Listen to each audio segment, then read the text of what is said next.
noite a todos. Nós vamos começar o nosso trabalho com a leitura de uma página do livro Vida Feliz, de Valdo Franco, que é ditado pelo Espírito Joana de Ângeles, capítulo 97, que diz o seguinte: a dor que te alcança é tua, ninguém a sofrerá por ti. Os amigos se apiedarão, buscarão auxiliar-te, porém, o empenho estará cravado nas carnes da tua alma. Da mesma forma, a felicidade que te chega é tua. Haverá riso e satisfação entre aqueles que te amam. Todavia, a sensação de júbilo não a podes repartir com ninguém. Isto posto, no sofrimento, não imponhas amarguras àqueles que te cercam, conforme na alegria não podes fazer que eles se sintam ditosos. Vamos orar. Deus Pai amado, nesse momento, a Ti elevamos os nossos pensamentos em oração, te pedindo que durante todo o trabalho da noite, que possamos contar com a presença amiga e generosa dos benfeitores espirituais, nos facilitando a palavra, intuindo no entendimento, melhor entendimento possível do tema que será estudado. Que Deus assim dê a permissão para darmos início aos trabalhos da noite de hoje, graças a Deus. Nós vamos falar sobre o tema a beneficência, e eu queria dizer que esse tema a beneficência, ele está contido dentro do capítulo 13 do Evangelho segundo o Espiritismo. Não saiba a vossa mão esquerda o que dá a vossa mão direita. O item, né, e os itens que a gente vai estudar na noite de hoje, na realidade, eu coloquei aqui assim, né, porque a apresentação está com os itens 14 a 16. Mas eu tenho feito esse estudo, já fiz esse estudo em outras casas, e nunca deu tempo da gente chegar fora do item 14, porque realmente é um texto bastante complexo, bastante profundo, que requer muitas reflexões, muitos pensamentos. Então, nós temos feito praticamente temos feito só o item 14. Eu queria também dizer que, na realidade, a beneficência, ela 11 a 16. E a gente está pegando aqui, assim, né, esse 14 a 16, porque nós dividimos, né, justamente por ser um volume muito grande de informações, nós preferimos colocar uma parte de 11 a 13, e também não conseguimos estudar 11, 12, 13, e dividimos para o 14, 15 e 16, e também não estamos conseguindo estudar o 14, 15 e 16, estamos só no 14. De qualquer maneira, a gente fica com uma ideia, né, bastante profunda, bastante interessante sobre esse tema, a beneficência. Eu queria dizer também que quando a gente pega essa mensagem da Joana de Ângeles, que preparou, está gravado aí, depois se as pessoas quiserem, depois retornam o vídeo, acessem novamente e vão ter a oportunidade de ver a tela, aí dá pausa, dá uma olhada na mensagem, reflete a respeito da mensagem. Então, essa mensagem nós escolhemos porque quando ela foi trazida a primeira vez, ao acaso, a gente achou assim maravilhosa, totalmente coerente com o que a gente vai abordar. Principalmente considerando que quando ele começa a mensagem, né, o Joana de Ângeles começa a mensagem dizendo a tua dor, né, ela fala de maneira muito categórica, a dor que te alcança é tua, né? Ninguém a sofrerá por ti. Repetindo, a dor que te alcança é tua, ninguém a sofrerá por ti. Esse tipo de reflexão que chega para a gente, vou voltar aqui nessa imagem, porque quando a gente fala a respeito de beneficência, não foi só uma vez que eu ouvi isso não, tá?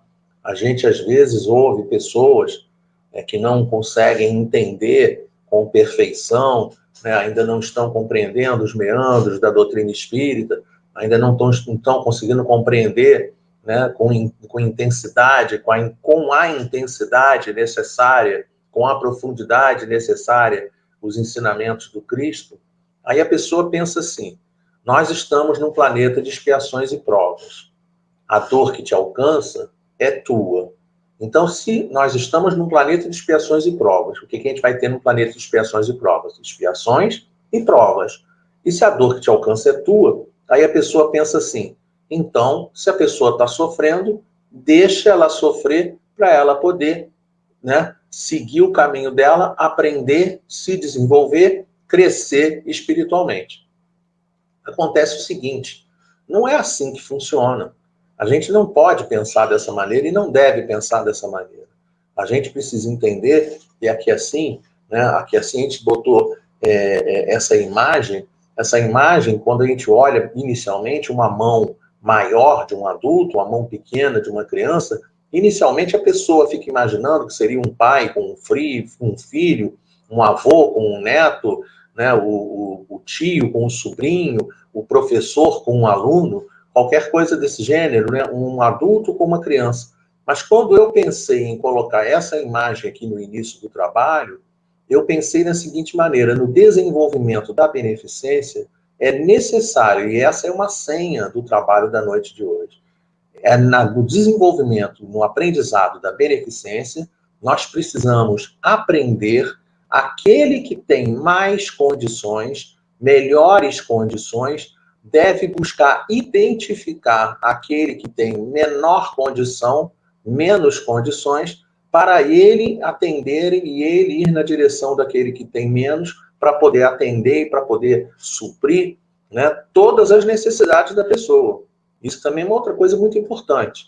Não adianta a pessoa simplesmente entrar naquele esquema de vai fazer só um pouquinho. Não, não é só um pouquinho, não.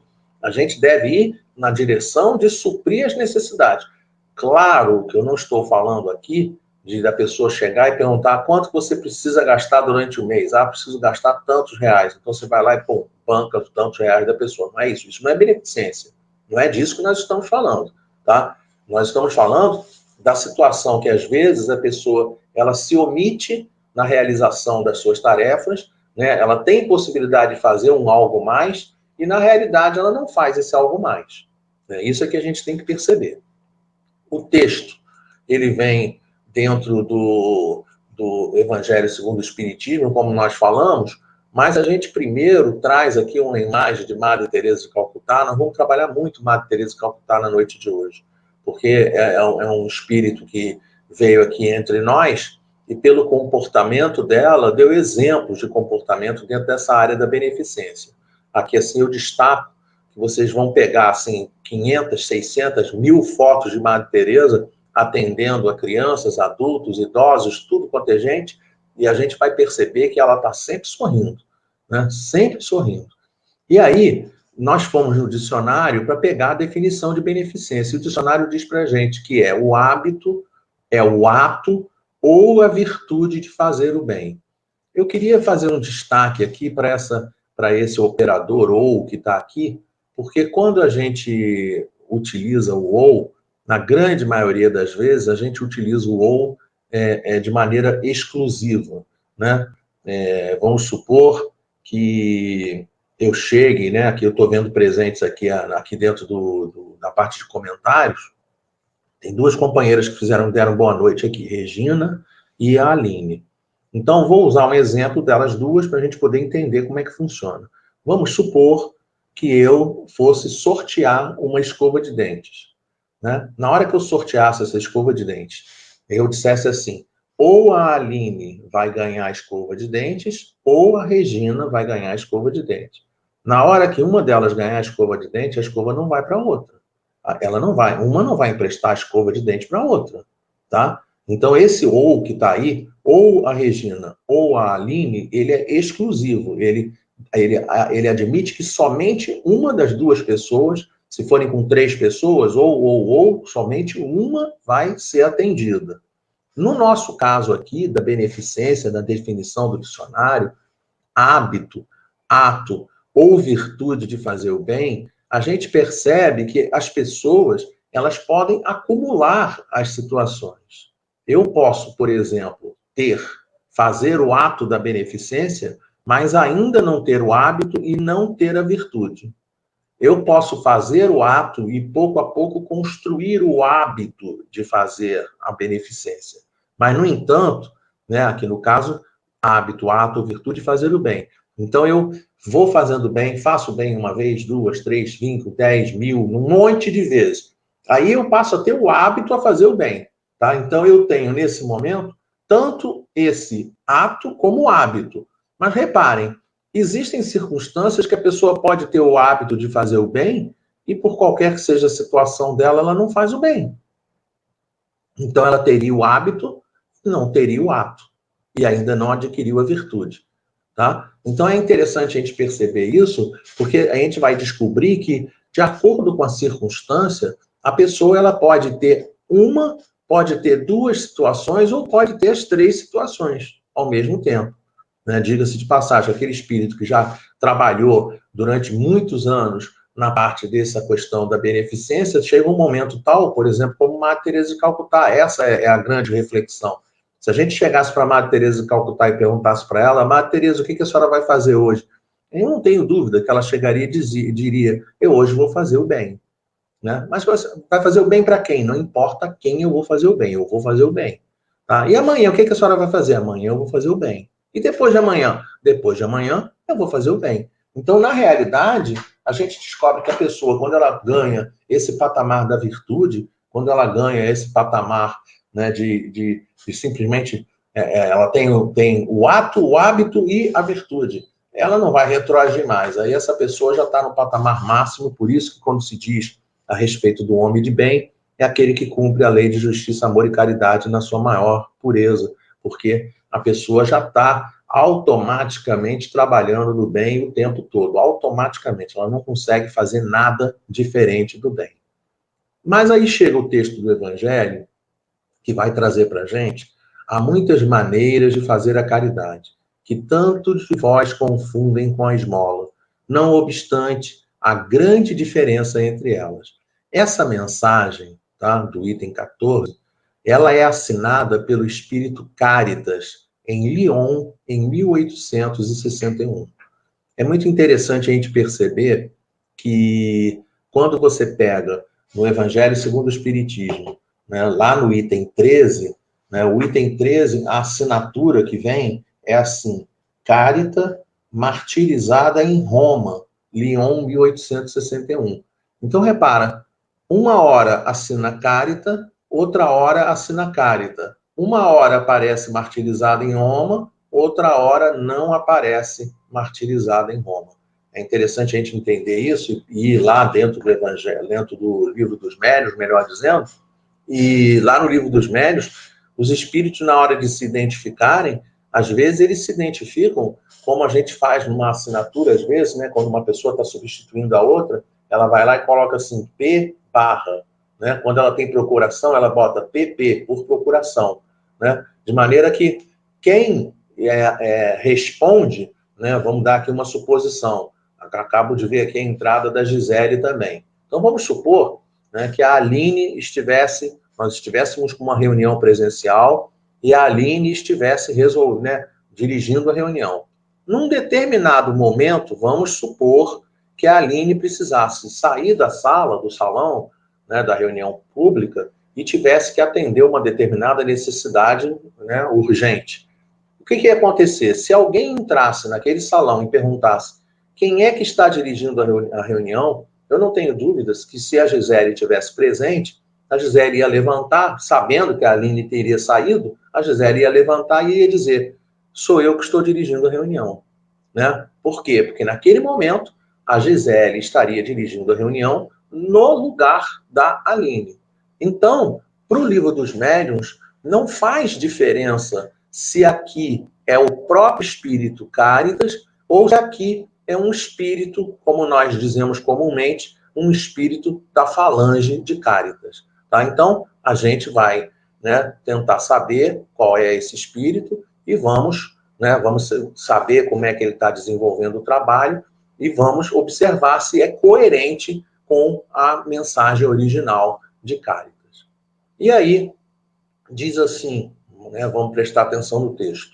Há muitas maneiras de fazer a caridade, que tantos de vós confundem com a esmola. Não obstante, há grande diferença entre elas. E aí eu coloquei aqui duas situações. Uma primeira situação é a situação da pessoa que ela chega, né, e ela, às vezes ela passa e dá uma determinada quantia em dinheiro, mais com o objetivo de se livrar daquele que está pedindo dinheiro, do que propriamente ajudando, propriamente dito, né? A gente vê situações assim, isso são coisas corriqueiras, né? A gente vê situações que a pessoa chega, por exemplo, pedindo uma determinada quantia para almoçar. Aí a outra pessoa, uma marmiteca, não sei quanto custa uma marmiteca em Vila Velha, tá? Mas vamos supor que custasse R$10. Se a pessoa está pedindo o dinheiro para poder almoçar, às vezes a outra pessoa tem mais dinheiro, mas ela vai lá e dá só uma moedinha. Ela vai lá e dá R$2, ela vai lá e dá uma quantia que não vai ser suficiente para aquela pessoa conseguir comer. Isso é que é o interessante. Então ela está ajudando, mas não está ajudando muito. Da mesma maneira que às vezes a pessoa extremamente rica, lá igual o óbolo da viúva, né, ela dá, né, o que lhe sobra, mas ela dá o que lhe sobra, mas às vezes também não atendendo às necessidades das pessoas com quem ela encontra. Já quando a gente encontra Madre Teresa de Calcutá, né, eu repeti aqui o texto, porque essa postura de Madre Teresa ela é muito rica, né? Existe uma música daquele compositor Alan Filho, né, se eu não me engano é Traga o Seu Sorriso, você não deve ser isso, eu vou tentar lembrar daqui a pouquinho, mas eu acho que é isso, Traga o Seu Sorriso. E essa música, né, é uma música linda de morrer, muito linda a música. Ele chega no meio da música e ele recita o seguinte, que a primeira forma de caridade, né, que Madre Teresa de Calcutá procurava ensinar às pessoas, que a primeira forma de caridade deveria ser o sorriso. Antes do prato de comida, antes do cobertor, tá? Antes da roupa de frio, antes do silêncio que houve, tá? Antes de qualquer coisa, tá?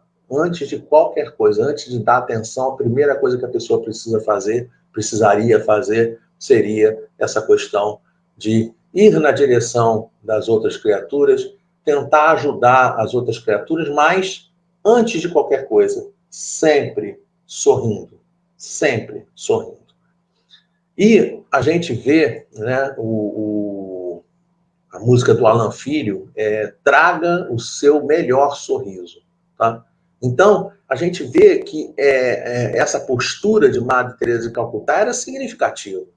Contam alguns companheiros, né? A gente vê aí eu já vi artigo a respeito do assunto, né, de biografia da vida dela, que em determinado momento, um determinado jornalista estava fazendo uma reportagem sobre a vida de Madre Teresa, e aí chega no ambiente um companheiro mas totalmente detonado, né, com problema de tudo quanto é ordem, com feridas purulentas, mosca posando, uma coisa assim, uma coisa terrível, terrível, tá?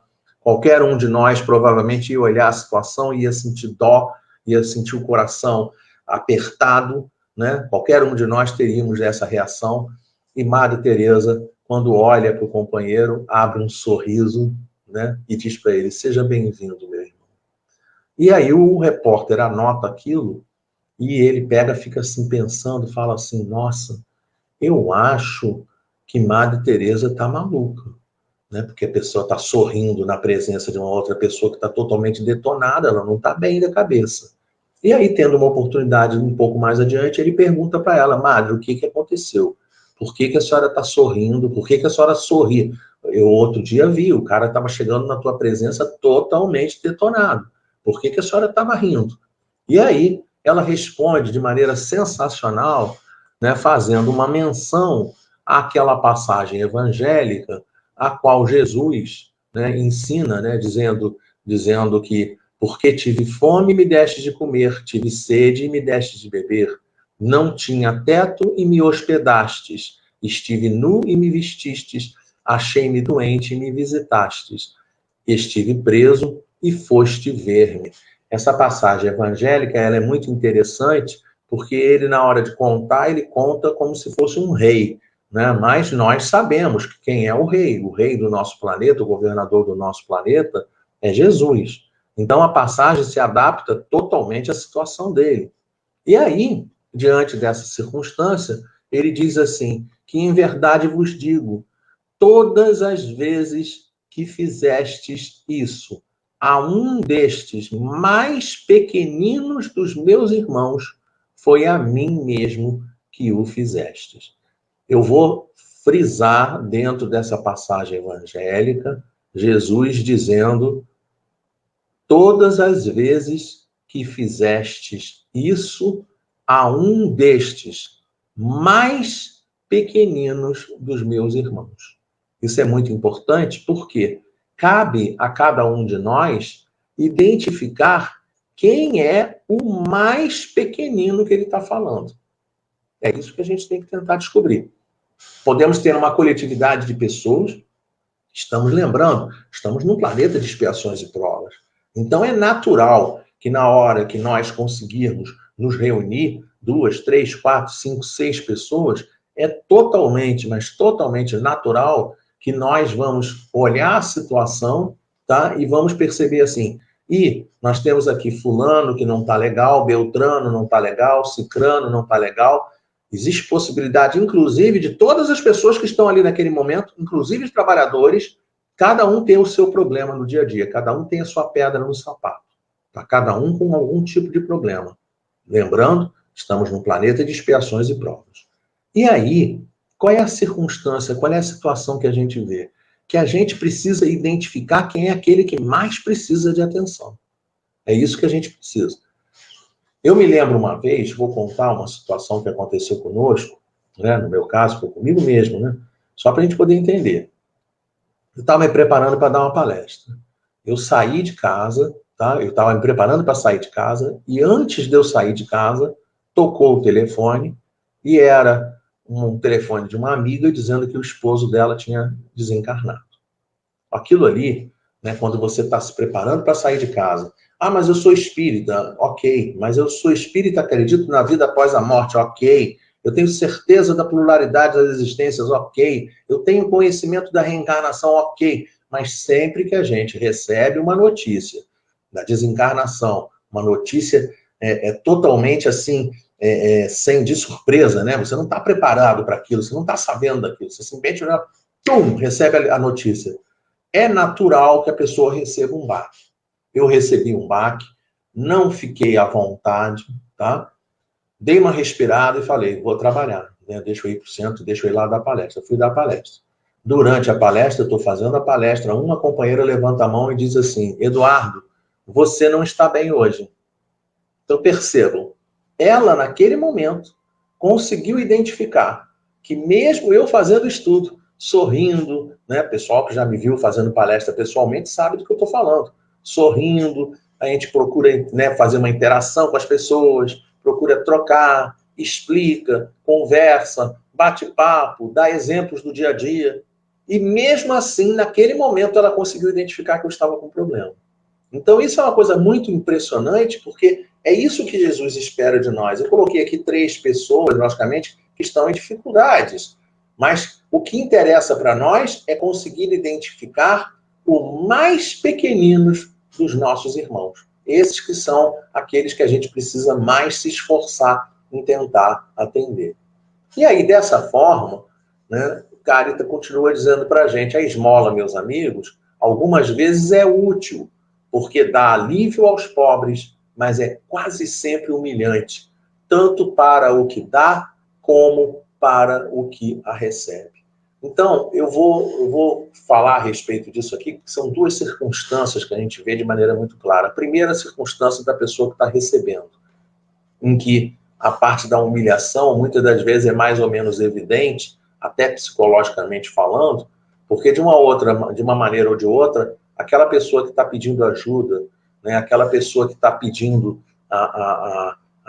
que está pedindo a esmola naquele momento, ela está quase que dando um reconhecimento, assinando embaixo, dizendo assim, ah, meus irmãos, né, eu estou aqui nessa situação, e quero dizer que eu estou em falência, né? Então, a pessoa se sente diminuída, a pessoa se sente humilhada quando ela vai pedir. Na grande maioria das vezes, como diz Cáritas. E, por um outro lado, também é um pouco humilhante para aquele que dá. Por quê? Porque muitas das vezes a gente não consegue atender a todas as pessoas. Eu me lembro, por exemplo, de uma circunstância em que Eu, pequeno, bem pequeno, devia ter 6, 7 anos, estava até conversando sobre isso com a minha mãe outro dia. A gente, minha mãe antigamente era devota de Santo Antônio, e a gente sempre ia lá no convento de Santo Antônio, no Rio de Janeiro, ali no Largo da Carioca. E naquela época, né, década de 60, eu queria contar para vocês que na década de 60 o Largo da Carioca ficava apinhado, mas assim, cheio, cheio, cheio de irmãos necessitados, mas muito necessitados. E aí eu conversando com a minha mãe, disse assim, mãe, eu posso fazer a caridade? E minha mãe olhou e disse, sim, pode, o que você quer fazer? Eu queria levar um pão para os companheiros lá, que estão precisando de comida, que estão com fome. E aí pegamos algumas bisnagas, colocamos dentro de uma sacola, e aí vou eu, no meio daquela multidão, com uma sacola cheia de bisnagas. Eu vou contar uma coisa para vocês. Na hora que viram que eu estava com bisnagas dentro da sacola, simplesmente aquela multidão pulou em cima de mim, tomou a bolsa, rasgou a sacola, rasgou tudo que tinha, papel, envelope, estraçalhou o pão. Foi uma disputa feroz para cada um pegar um pedaço de pão.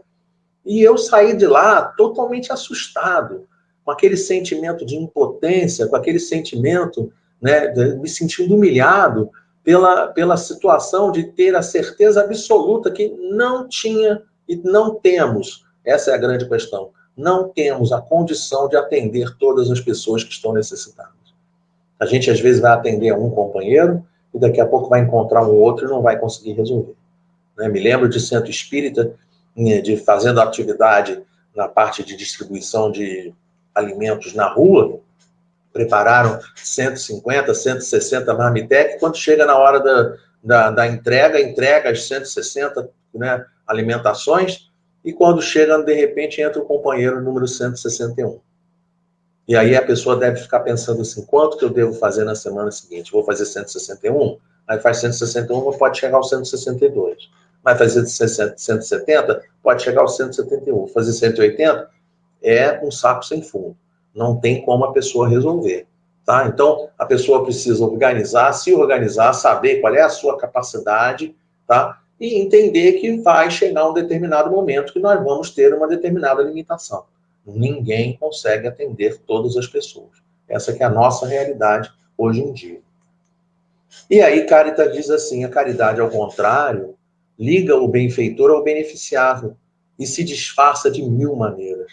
Como é bom, como é rico quando a gente, na hora de atender uma determinada pessoa, a gente consegue esticar o laço, consegue aumentar o vínculo com essa determinada pessoa. Seja por intermédio de um colo, fisicamente falando, mas nós estamos em tempo de pandemia, está difícil, hoje não dá para fazer isso, tá? Mas quando a gente podia fazer, era muito rico para a gente poder fazer isso, né? Chegar num determinado aspecto, uma determinada situação, se aproximar de uma maneira maior, poder fazer um afago, poder fazer um carinho, poder dar um abraço na pessoa que está sendo atendida, tratar a pessoa pelo nome, né? Sorrir para a pessoa, ou seja, dar todo o colo possível e necessário para que aquela pessoa se sinta melhor. Essa é o grande aspecto da caridade, o grande aspecto da beneficência que Caritas está trazendo para a gente na noite de hoje.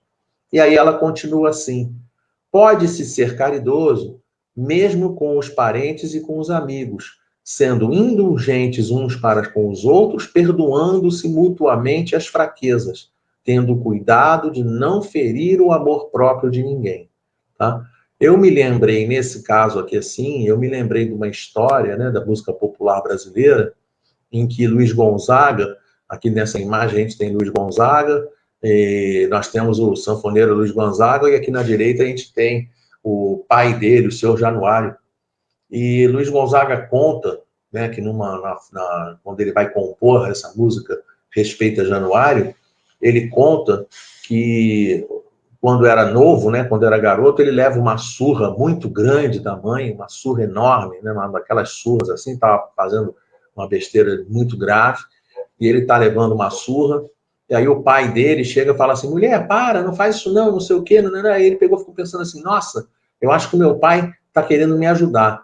E imediatamente após o pai conseguir fazer com que a mãe parasse de dar uma surra nele, o pai vai lá e, dá uma surra nele também.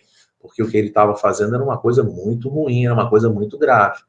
E aí, 16 anos depois, tá? 16 anos depois, Luiz Gonzaga volta até a sua casa, ele saiu de casa, tá? Fugiu de casa. E 16 anos depois ele volta à sua casa e a primeira reação do pai quando ele se identifica é: isso é hora de você chegar em casa, seu cabra. Respeita Januário, né? Dá-lhe uma bronca porque ele estava chegando de madrugada em casa e o pai diz que naquilo não era hora dele chegar em casa, não importando a idade da pessoa, não importando o que aconteceu no passado. O pai coloca naquele momento de maneira muito clara a sua autoridade, né, recebendo o filho de volta, mas dando ao filho a educação, continuando exigindo do filho a educação. Né?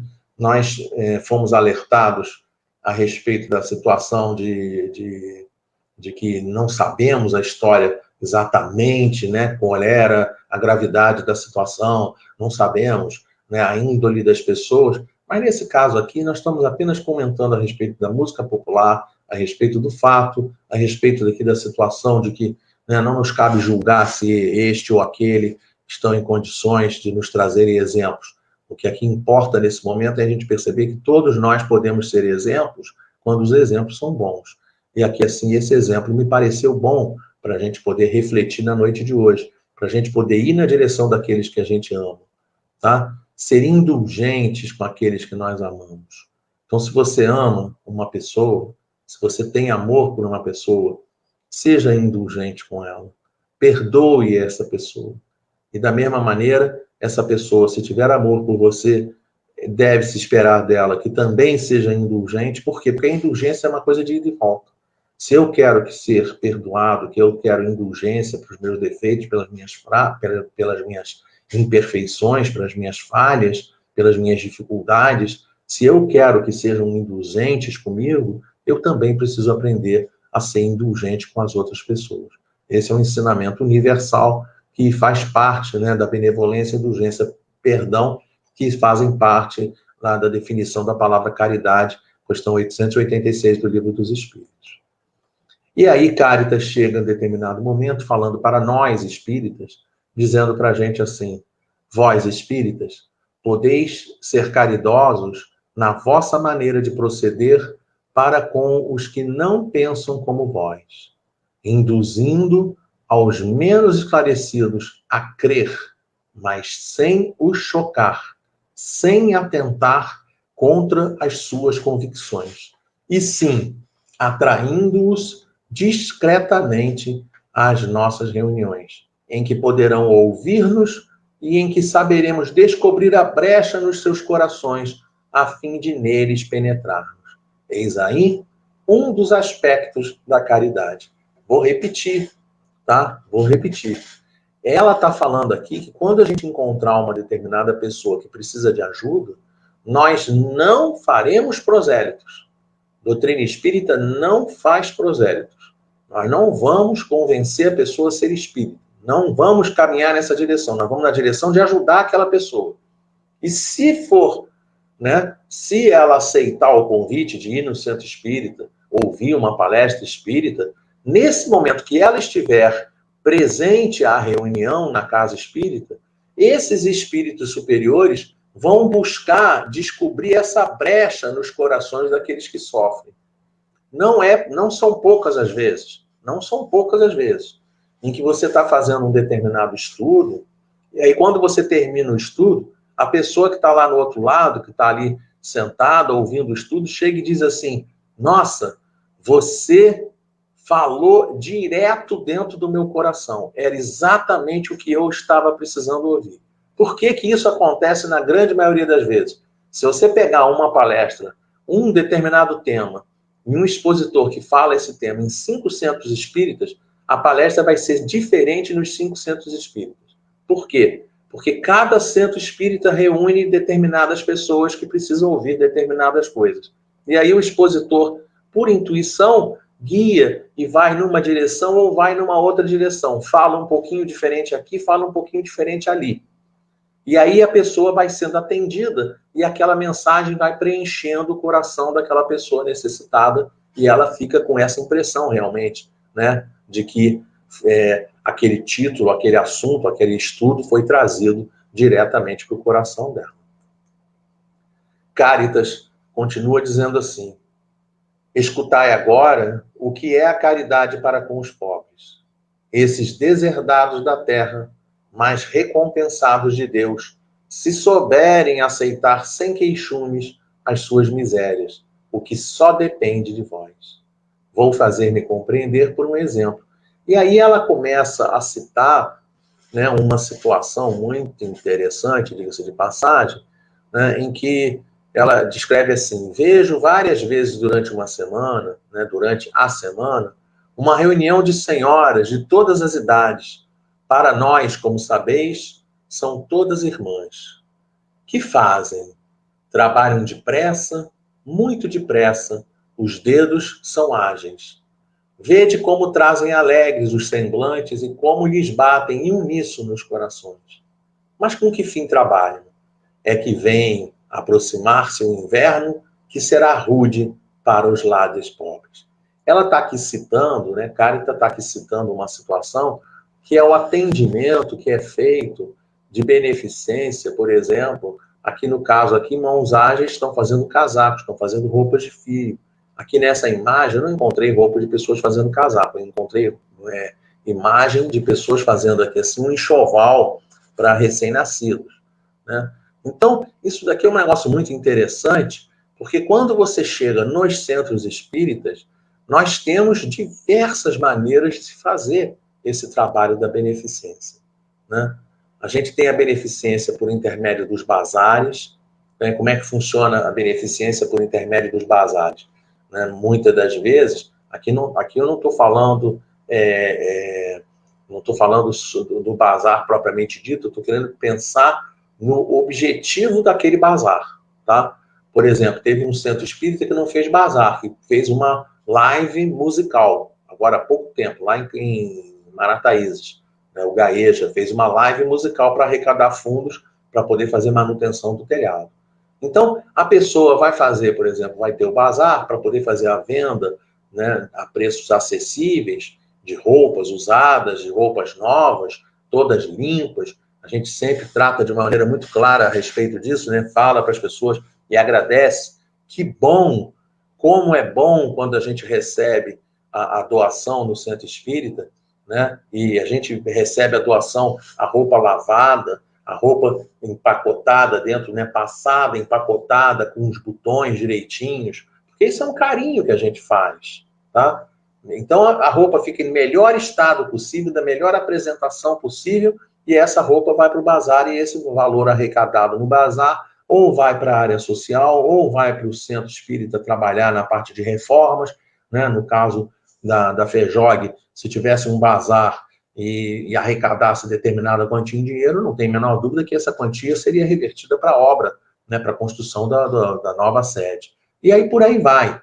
Né? Promoções beneficentes. Seria muito parecido com o bazar, mas aqui na promoção beneficente, né, ela tem algumas características, né? Por exemplo, temos centros espíritas que fazem o seguinte: eles doam cestas básicas, cestas de alimentação para alguns companheiros necessitados, e na hora dessa recepção, né, na hora que eles dão esse produto, né, os produtos para as pessoas, eles permitem que a pessoa possa ir no bazar e adquirir, né, pegar 5 unidades de roupas, né, 5 produtos, 5 unidades quaisquer que sejam, né, um sapato, uma sandália, para poder dar uma fortalecida na vida da pessoa.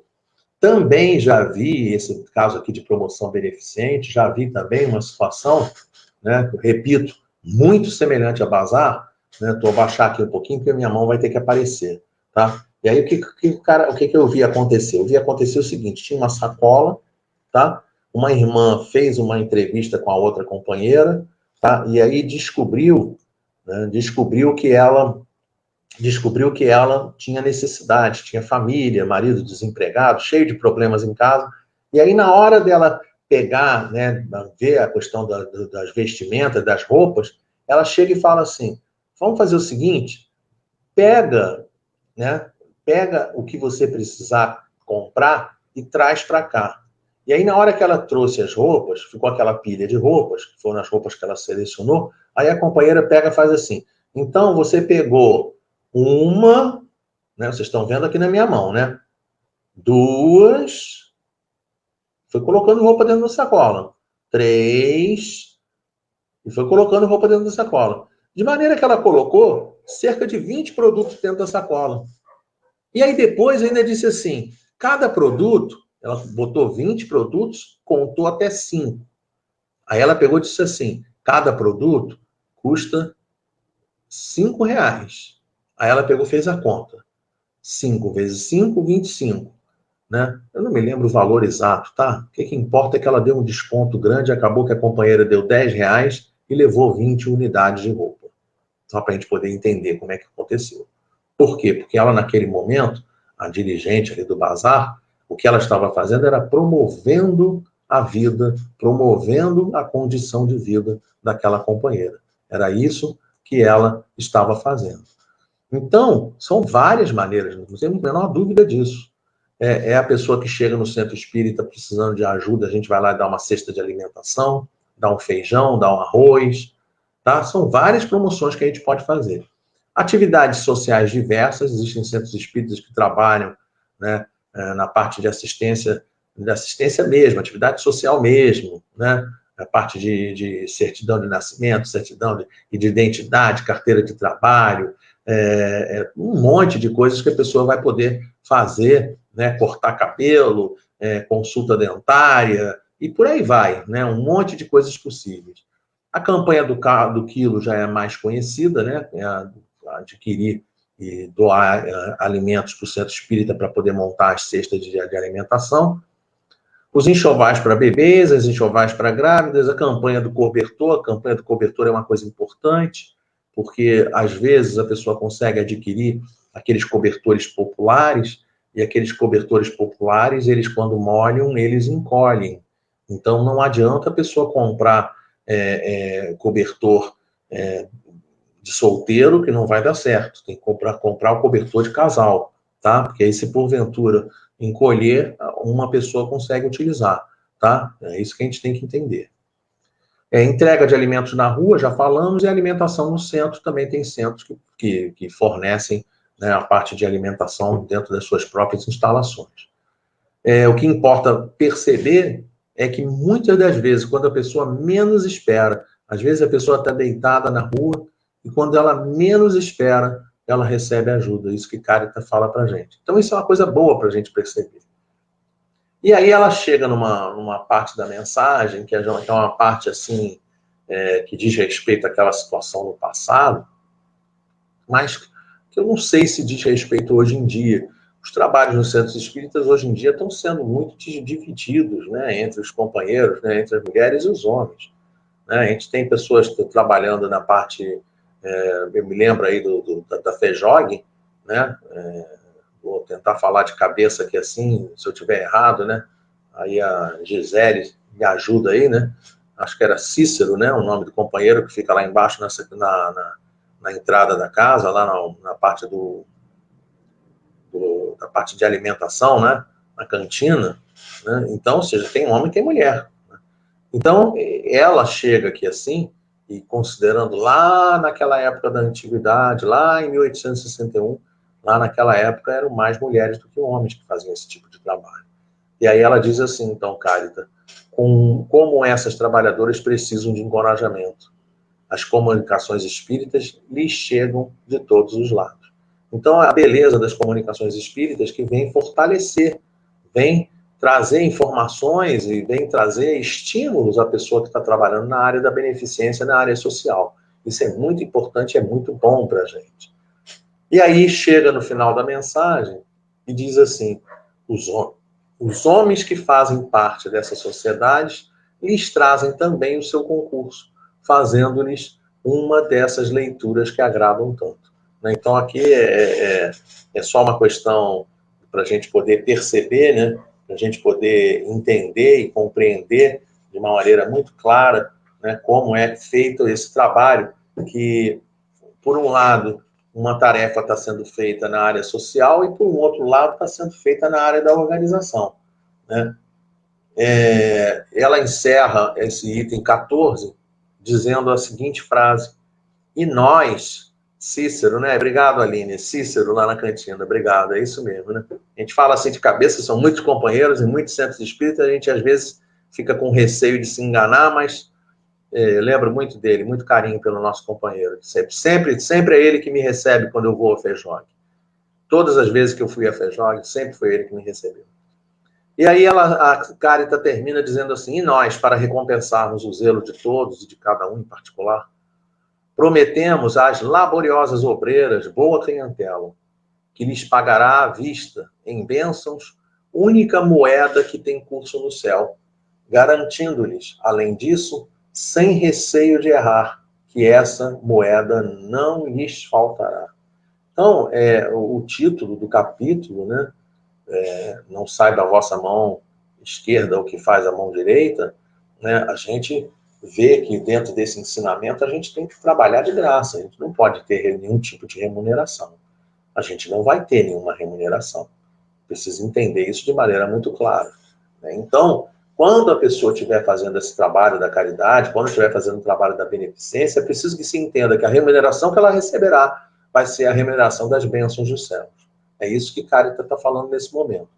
Que as bênçãos dos céus, são a única moeda que tem curso no céu. E ainda garante para aquelas companheiras que na hora que elas estiverem fazendo isso, essa pergunta aqui ela está totalmente de acordo com a questão 165 do Livro dos Espíritos.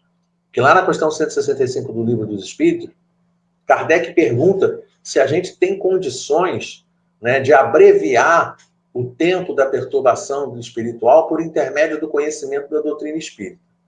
E aí os espíritos respondem assim, que conhecer a doutrina espírita é muito importante, porque de antemão sabe as condições do futuro, né? Então, é claro, né, se eu conheço a doutrina espírita, se eu morrer, eu rapidamente vou tentar vir a minha consciência, e aí vou olhar, né? Vi aqui assim, por exemplo, o companheiro Jorge Maia, né?